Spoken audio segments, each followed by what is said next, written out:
What's going on, nation? I'm Scott from MuscularStrength.com, and today we're going to go over the 3 golden rules when performing a pull-up. Now, just like every other video in the Golden Rules series, the goal here is to show you guys proper form and then show you how to take the workout or the exercise to the next level. So if you've been enjoying the series, make sure you smash that like button and you comment down below which exercise you want to see next. So first things first, let's go over proper form for a pull-up. When performing a pull-up, guys, what you want to do is grab the bar a little bit of outside shoulder width. And then once you're in position, you're going to keep your body nice and tight, and you're going to pull yourself up, bringing your chest as high as you possibly can. Now, not every single one of you is going to be able to bring your chest all the way up to the bar, but you want to get it as close as you can before controlling the movement and then letting yourself go to a dead hang at the bottom and then repeating for repetitions. So at its base form, that is what proper form of a pull-up looks like. So the first golden rule is full range of motion. Now I know I just showed you guys what full range of motion looks like, but it's what's happening inside your body and that mind-muscle connection that's going to determine whether or not those reps are beneficial or you're wasting your time. And I'll explain. Now I already told you guys, I'm not so much worried about you getting to the top of the movement and touching your chest to the bar. Now everyone has the flexibility to do that, so every single time you pull to the top, always make sure you go as high as you possibly can. But when you go back down, there's a few things that need to happen in order to maximize the efficiency of the movement. Number 1, full range of motion requires a dead hang. And a dead hang isn't this, a dead hang is that, okay? You're going to basically fully disengage from the exercise. When you disengage from the exercise fully, you notice a change in my back. You're going to see a lot more of a stretch throughout my lats. So here, I'm at the bottom of the movement, but I'm not fully disengaged, so I'm flexing. I feel the muscles flexing, but don't necessarily feel them stretching. You want to feel that nice, deep stretch in your back and your lats.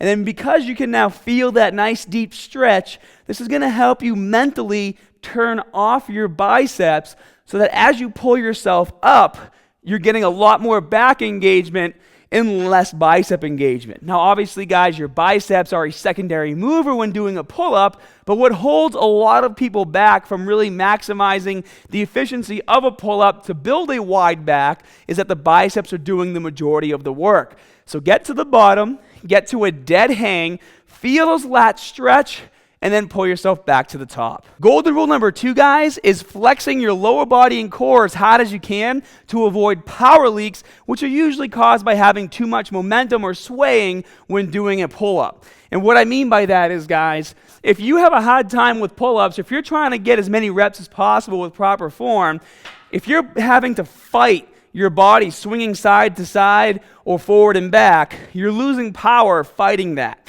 So to try to keep as much power as possible and be able to perform as many repetitions as you can, what you're going to do is cross your legs, you're going to flex your glutes, you're going to flex your legs, so you're like squeezing your toes together right now, you're going to flex your core, and then you're going to pull up and then come back down. And as you guys can see, I'm able to stay pretty much in a perfectly straight line when I do that. Now, if you want to take your pull-ups to the next level, you can actually do something very simple, which is lift your knees in the air. Now, part of your lats originate in your lower back. So if we lift our knees in the air, we're going to create spinal flexion, which is actually going to cause a pre-flex on the lats before we even start doing our pull-ups. So we're going to hang like this. This is how you were just doing your pull-ups. You're going to still keep your core tight, but now you're going to lift your knees in the air, creating spinal flexion, which creates a pre-flex in your lats, and then perform your repetitions just like this. And as you'll quickly find out, it's much harder to do it that way.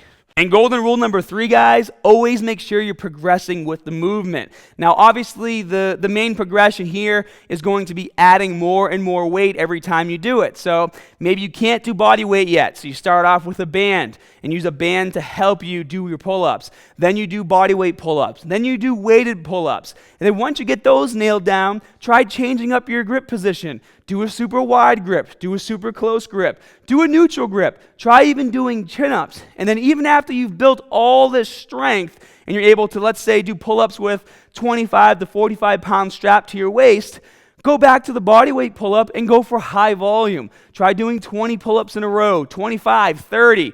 Always be progressing with the movement. Don't let your body get used to it. And if you apply these tips, the pull-up can remain a staple exercise in your routine basically forever. So if you guys enjoyed the video, you enjoy these quick tips, be sure to smash that like and subscribe button.